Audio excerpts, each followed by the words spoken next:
Hey Lumin, it's Jim. Just gonna go through basic parts of the chainsaw here. So this is the model that I'll be sending you. It's a Still 170. This reservoir here at the front is for your chain oil. The chain, for it to keep cutting, needs lubrication. So you put the chain oil in this side and it goes through onto the chain. The other reservoir tank at the back is for the mixed gas. This is a 2-stroke motor, so it needs to have gas with oil mixed into it in order to lubricate the moving parts inside that motor. Okay, your recoil starter rope is on this side. I'll go through the actual starting procedures in another video. The front is your chain brake handle. So I just activated the stop, so now the chain will not turn. To reset it is back. Your muffler's at the front. It can be kind of hot when the saw's been running.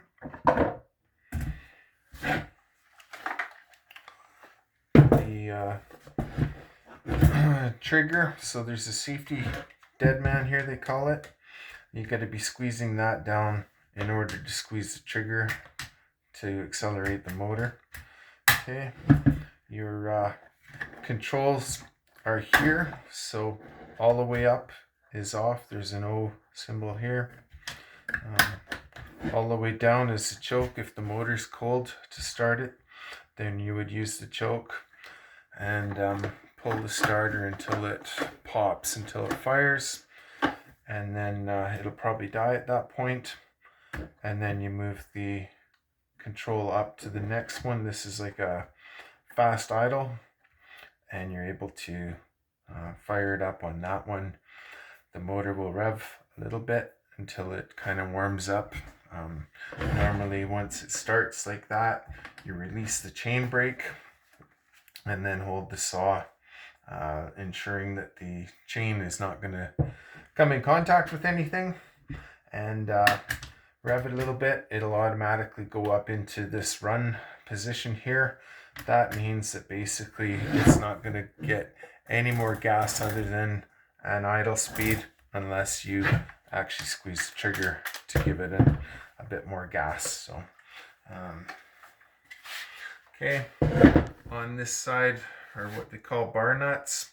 You end up loosening these off in order to loosen or tighten the chain. So you have to loosen those two nuts off. They're just big flat nuts like this. And then the screw on the inside of the chain here is how you actually tension your chain in. Makes it tighter. Looser is to the left or counterclockwise. And once you've adjusted it, then you hold the tip of it up and tighten these nuts again. Yeah, so you want it just a little bit loose on the bottom, kind of. Maybe it's a bit loose right now. I'll tighten that up. That's a little bit too loose. It should just kind of hang a little bit and then snap back up, kind of like that. Okay, so that's kind of the basics. Basic maintenance stuff. Whenever you do that, push this all the way down to choke. Take your filter cover off. You turn this that way. This is your air filter here. And it's basically like a piece of felted cloth. So you can run that in your dishwasher or in the sink with some mild soap. It'll accumulate a bit of sawdust and stuff in there, so you just want to get that stuff out of it, and then squeeze it out, let it dry good, and then the next day, basically after it's dried out overnight, you can reinstall it and you're good to go. So if you're going to be using it lots, like cutting firewood every day, then probably every evening after you're done, clean it back out again. Spark plug is here. You're probably not going to have to change that. It's been running good, but if you do, that's where the plug is.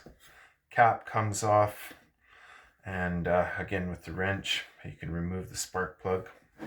When you buy spark plugs, make sure that it has the solid top on it. Some of them have a sort of a sleeve that's on them, and they're threaded and they loosen off with the vibrations of the motor, and then you won't get a good connection. So solid top like this one is. Okay, then that boot just kind of snaps back on, and yeah, cover goes back on as well. Okay, and then put that back up to the upright, and you're good to go.